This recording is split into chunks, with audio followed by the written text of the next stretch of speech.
Zee Marathi वाहिनीवरील माझ्या नवऱ्याची बायको या मालिकेत शनया गुरुनाथकडे राहिला आल्यामुळे गुरुनाथची बरीच पंचायत झालीय। मात्र राधिका आपल्या भावाचं घर सोडून गेल्यानं तिचा भाऊ शिरीष खूपच चिंतित असतो।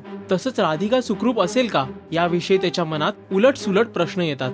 चित्रा त्याला यावेळी धीर देते। तो पोलिसात तक्रार करायची का असं तिला बोलून दाखवतो। मात्र चित्रा सांगते आपण घाई करायची काहीच गरज नाहीये, आपण तिची किमान एक दिवस तरी वाट पाहू। शिरीष नानांना कॉल करतो आणि राधिका आमच्या घरी नसल्याची कल्पना देतो। यावर ते सुद्धा हैराण होतात आणि ते नानींना देखील याबद्दल सांगतात। बकुळाला सुद्धा ते याबद्दल विचारतात। ती या प्रश्नावरती काहीशी गडबडून जाते कारण राधिका बकुळाकडे असते, पण ती नानांना सांगते मला राधिकाबद्दल काहीच कल्पना नाही। तितक्यात गुरुनाथचं एक पत्र चुकून नानांच्या घरी येतं।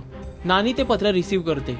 एव्हाना गुरुनाथ शनयाची समजूत काढत असतो की तू न सांगता माझ्या घरी येऊ नकोस। नानी पत्र द्यायला गुरुनाथकडे येते। त्यावेळी तिला शनयाचे सँडल्स त्याच्या घरी दिसतात आणि ती विचारपूस करायला सुरुवात करते। मात्र गुरुनाथ त्यांच्या बोलण्याला प्रतिसाद देत नाही। गुरुनाथ पेचात पडतो। तो शनयाला रिक्वेस्ट करतो की कसंही करून तू इथून बाहेर पड, कारण इथे राहणं आपल्या दोघांसाठी बरोबर नाही।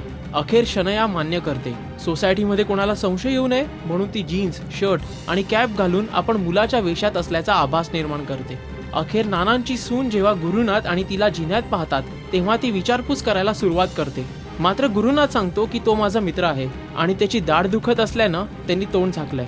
शनया गुरुनाथला सोसायटीमध्ये एकत्र पाहून कोण उलटसुलट चर्चा तर करणार नाहीत ना? काय वाटतं आपल्याला? आपले व्ह्यूज लिहा या व्हिडिओच्या खाली असलेल्या कॉमेंट बॉक्समध्ये। नमस्कार, मी अभिजित खांडकेकर आणि तुम्ही मला पाहत आहात राजश्री मराठी।